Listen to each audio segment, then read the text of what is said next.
All right, well, let's get a bit more detail on this. John Gong is a professor of economics at the University of International Business and Economics in Beijing and a China Forum expert, and joins us live from Beijing. Let's take Xi Jinping's visit in order then. He's been in France. How successful do you think that stage was? What are commentators saying about how his trip to France went down?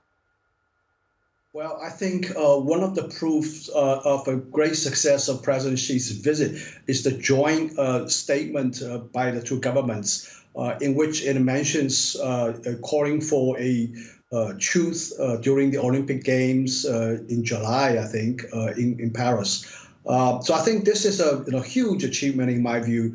It reminds me of the statement by U.S. Secretary of State Antony Blinken before he came to China a few weeks ago. He said that China would not be expected to having a normal trade relationship with Russia at the same time having hopes of improving relationship with the European Union.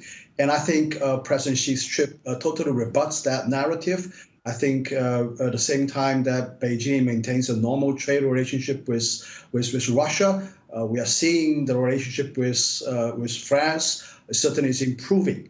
There are 18 agreements signed after their talk, the two leaders' talk, covering a range of cooperations in several areas. So I think overall it's quite a success in my view.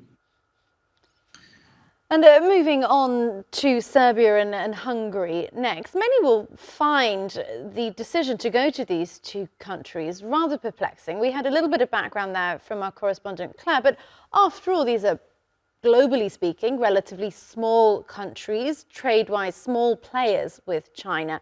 Can you go into more detail on what the Chinese thinking and strategy and philosophy here really is? What are they aiming for by visiting these two countries in particular? Well, certainly China's relationship with Europe is more important with respect to countries like France and Germany. But I think the reason that these two countries are chosen have a lot to do with the close political relationship between the two sides. I think both Hungary and Serbia are more friendly among the European countries in terms of its relationship with China. And in addition to that, the economic relationship is also actually closer.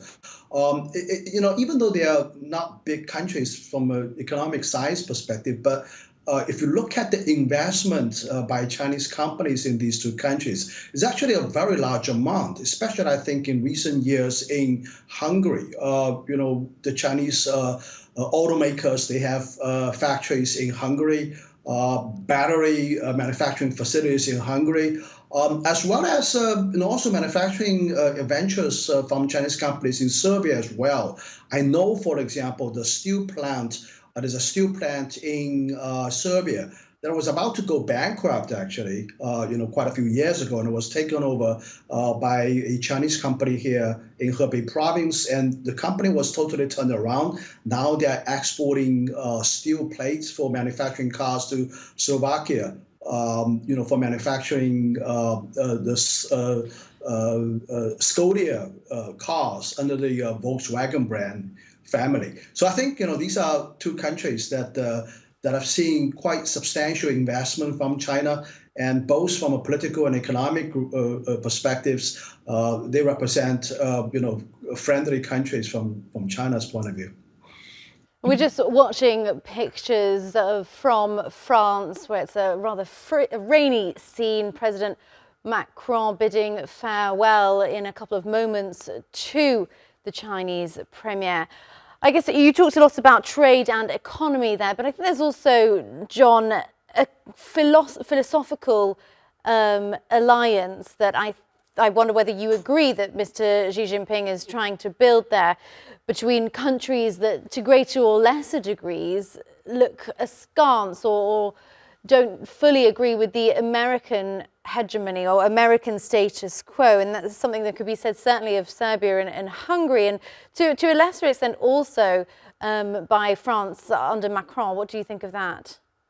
Yeah, well, there's some truth to that. I think, France, for example, is famous for its Gaullist perspective in foreign policy. It's famous for its strategic autonomy, and both China and France are permanent members of the United Nations Security Council.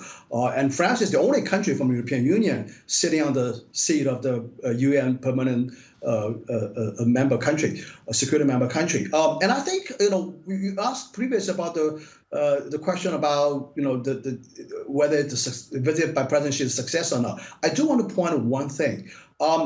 Before President Xi going to leave today, he actually visited the hometown of President Macron's grandmother in southern France, close to the Spanish border. And President Macron spent his childhood in that remote village in that mountainous area. This is totally very personal in my view. I mean, it's a schedule.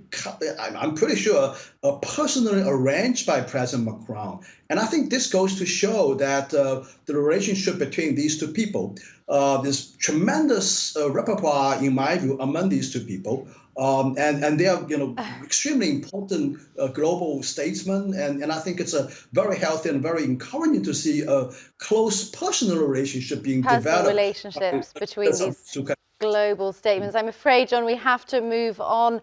We'll have to say goodbye both to you and to the French delegation there on the tarmac in Tarbes, as you were saying, on the French border with Spain. Thank you so much, John Gong from Beijing.